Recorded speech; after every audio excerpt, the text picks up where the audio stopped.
officer, anybody who was suspected of potentially causing a threat to the security of the state could be detained by the police for as long as they believed that threat existed.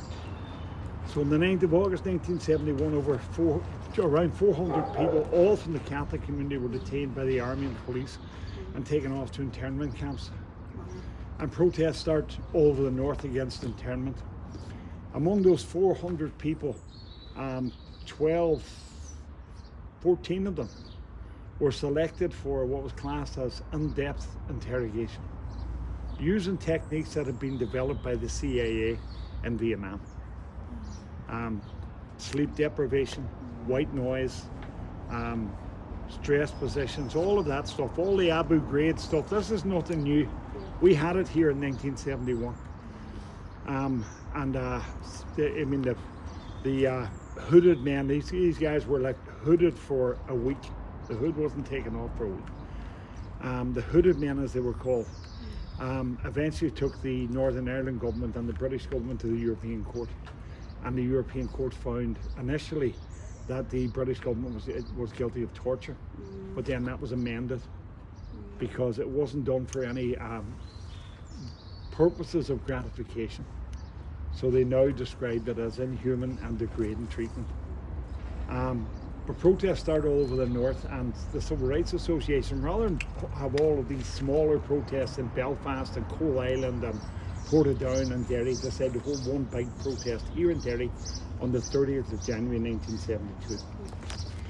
And that march left from the top of the hill behind the cemetery to make its way to the Guildhall, which is the big building over there with the clock on it.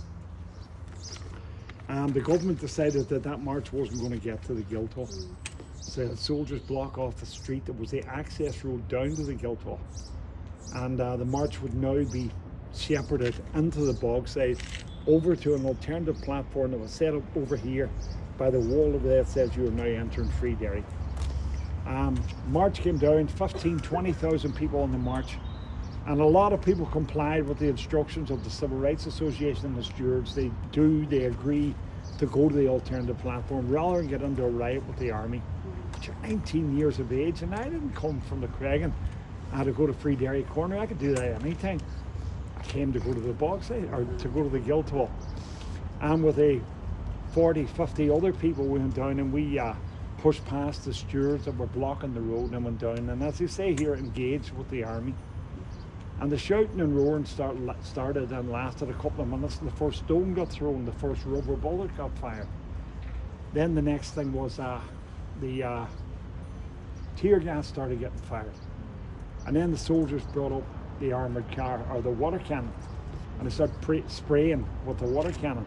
And as that was happening, the soldiers that were on the street, who'd been in the city for the previous couple of months, were used to this regular, as we called it, recreational riot, and they knew how to deal with it.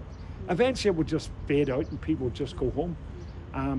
They were taken off the front line and replaced by the Army Spearhead Regiment, the 1st Battalion, the Parachute Regiment. And I knew these guys did not do riot control. There was something bad going to happen here. So I moved back from the front line to the end of the street there. And I stood there while this riot continued, and the water cannon kept spraying and the tear gas kept being fired. And then at 4:03, the army had enough. And they drove into Rossville Street. An armoured car came into Rossville Street, another armoured car went across the waste ground that used to be behind here. And as soon as those armoured cars stopped, those soldiers opened fire immediately into a crowd of what were then hundreds of young people who just didn't want to be arrested. Nobody was afraid of being shot. They just didn't want to be arrested. This is what that street looked like that day. This is actually taken from an army helicopter, this photograph. So the armoured cars come into Rossville Street. The first armoured car stopped just there. The second armoured car went across that waste ground and stopped just there. Now, as that was happening, down this street, which is Chamberlain Street, 6 soldiers went down that street. As they went down that street, they opened fire immediately. There were 3 people shot and wounded in Chamberlain Street, and among the people who were shot and wounded was Peggy Deary. Peggy Deary was a widow and the mother of 14 children. one of her sons was with her the day she was shot. Peggy there was lifted, taken into a house, or someone went in with her. And those soldiers proceeded to the end of the street and into the car park that's behind this block of apartments. And this is what happened when they came into the car park. You see the guy here on the wall. Soldiers open fire. Guy ducks behind the wall. Here's something you're not going to see in Derry. That's 3 grown men holding on to one another. That's absolute terror. And here's the next shot. That's Paddy Doherty. That's Mickey McCusker. That's a 17-year-old boy. These photographs are all taken by the same photographer. There's a 17-year-old boy shot, wounded, and Paddy Doherty crawling along the wall. Paddy Doherty's crawling along the wall so they can get out to here, out of the sight of the soldiers. And Paddy Doherty didn't make it. Paddy Doherty was shot in the back. Paddy Walsh came out to help him. Paddy Walsh is fired on.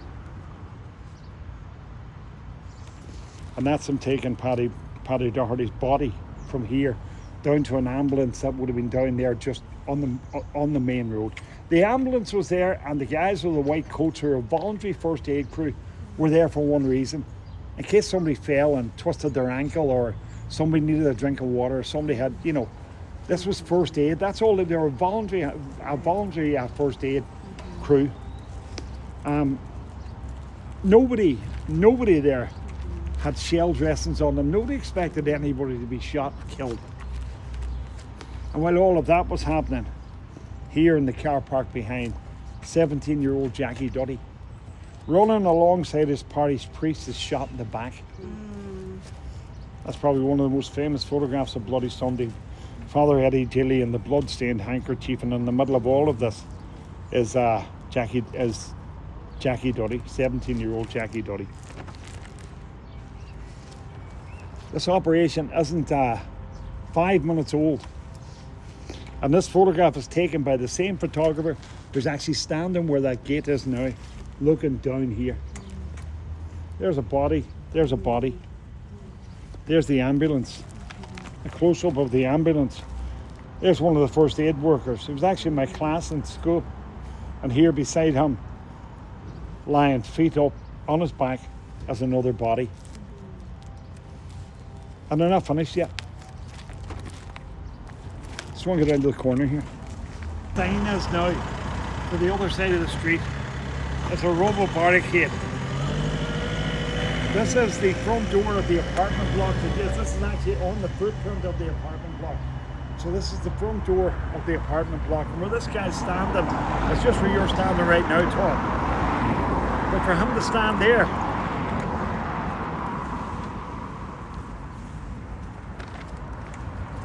he had to step over the body of 17-year-old Hugh Gilmore, who was shot in the back as he tried to get on the door of that apartment block. And here, the body of Barney McGuigan, shot with that rampus there now.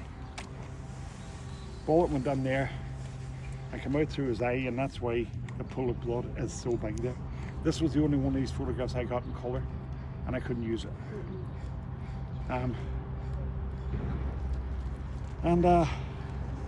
Guys, there's another photograph of this pool.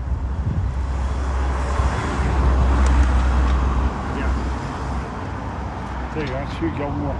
And here, the brand new Derry Civil Rights Association banner unfurled for the first time at the top of the hill to lead that demonstration down to the Guildhall. And that was used to cover Hugh Gilmore's body. It was actually used to cover that pool of blood where Barney McGuigan had lain.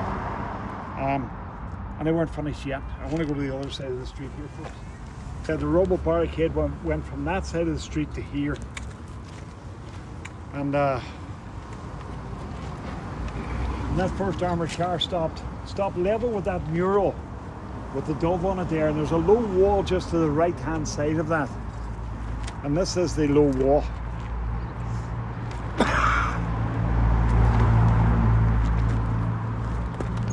That's the low wall. So 4 soldiers got out of the armoured car and they took up fire positions behind that wall. And in front of the wall is the army commander on the day. They're right on the front line. And all he had to do was put his hand in the air and say stop, and it would have stopped. He didn't. Those 4 soldiers, when the armoured car came into the street, the crowd split into 3 major groups. A lot of them went across the waste ground into the car park to get out either side of the apartment blocks there, or get up the stairs even on the apartment block, because nobody wanted to be arrested. Nobody was afraid of being shot, just didn't want to be arrested. Another group right up the middle of the street here, as far as the barricade, over the barricade, around the barricade. The army had never come this far in a riot. Once you got to that side of the barricade, you were going to be safe. And I went on the left-hand side here, and I stood at the end of this block. As soon as those 4 soldiers took up their firing positions there, they opened fire immediately. 17-year-old Michael Kelly was shot just there. James McDaid was shot just off the edge of the curb. Willie Nash was shot on the inside of the barricade. Kevin McElhenney, who'd been out with me the night before, was shot on the other side of the street. And Hugh Gilmore was shot in the back as he tried to get on the door of that apartment block. That's 5 17-year-olds were shot here in that first volley of fire. We're talking seconds. And here against the wall, and it's one of the saddest things about this really, here against this wall, this group of men, they're actually sheltering from the gunfire coming up the street. The whole thing was if we can't see the soldiers, then the soldiers can't see us, they can't shoot us. So they're against this wall, sheltering from the gunfire coming up the street. And one of the men turns around and says to one of the others, "Alec, I think that's your son out there." And Alec Nash looked out and recognised it was his son. And Alec Nash did what any father would try to do in a situation like that. He put up both his hands in the air and he walked out and he started shouting at the soldiers, and that's a fairly long distance, to stop firing, and he wanted to get to his son.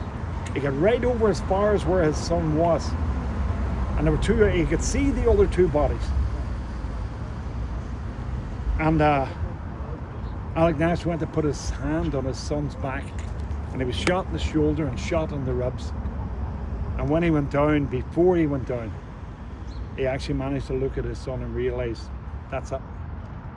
They'd been to a family wedding the day before. His wife had had a heart attack.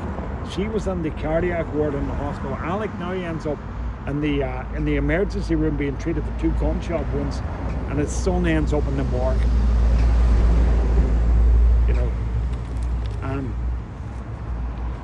but they weren't finished yet.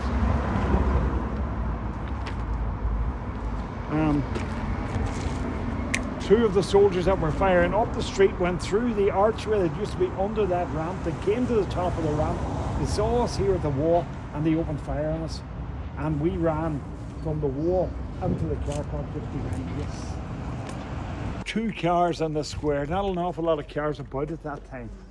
So when it's come across more or less an empty square, large crowd of people trying to get out the open space that used to be up there in the corner. And I decided rather than get caught up in that, there was nobody trying to get out this side of the building. So I wanted to make my way to that side of the building. And as I came across, this is what I saw.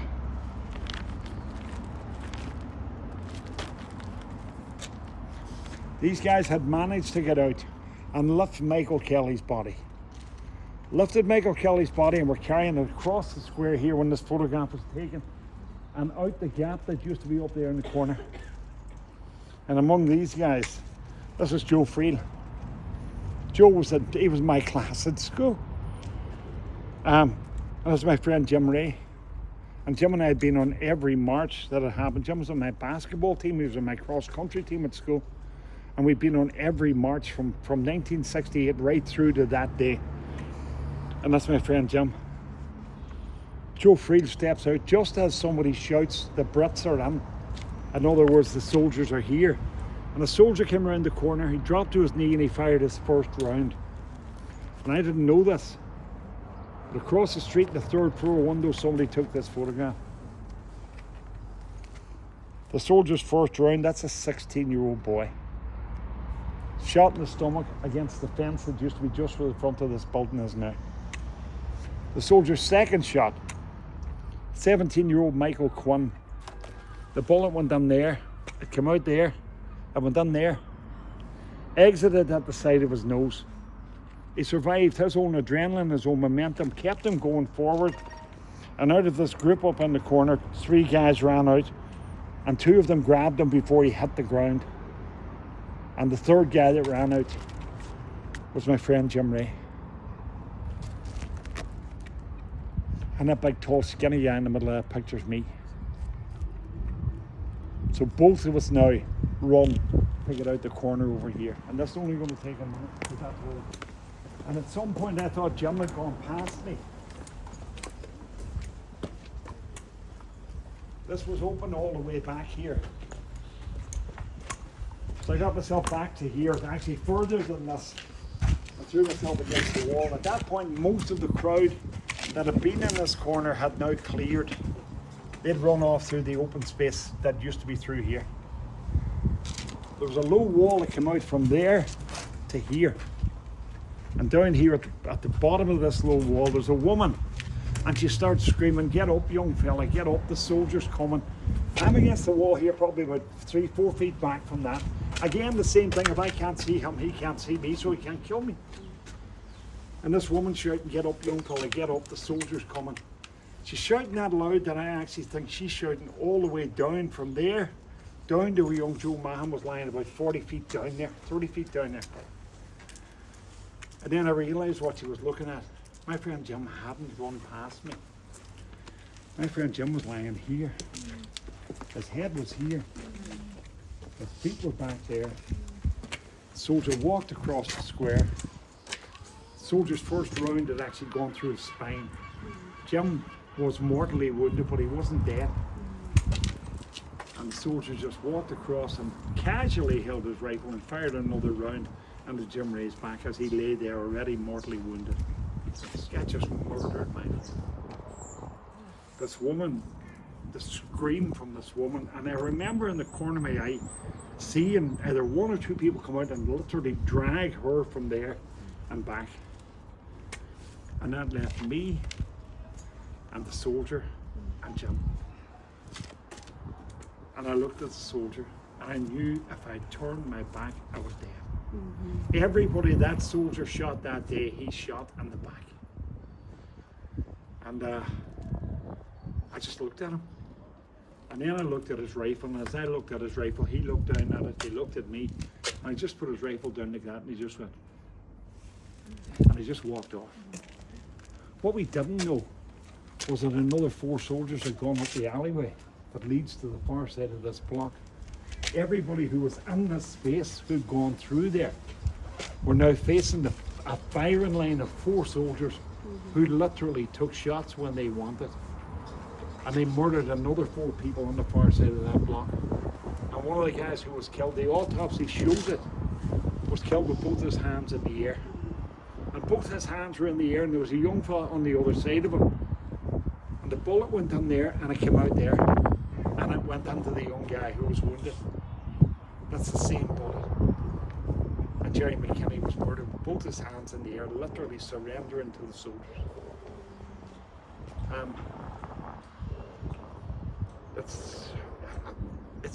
It's just hard to get your head around the fact that when I look at this place now, all of this happened, and all of it happened in less time than it took us to walk from the far side of that street to here. It took 18 minutes altogether for that to happen. That's what a 7.62 copper jacketed maple round will do to a concrete wall. Yeah. Those are actual bullet holes from Bloody Sunday. So you can imagine what it done to a 16-year-old boy's stomach. Imagine what it done to my friend Jim. Yeah. And they literally shrugged their shoulders, got in their armoured cars and walked away. And that's what they did.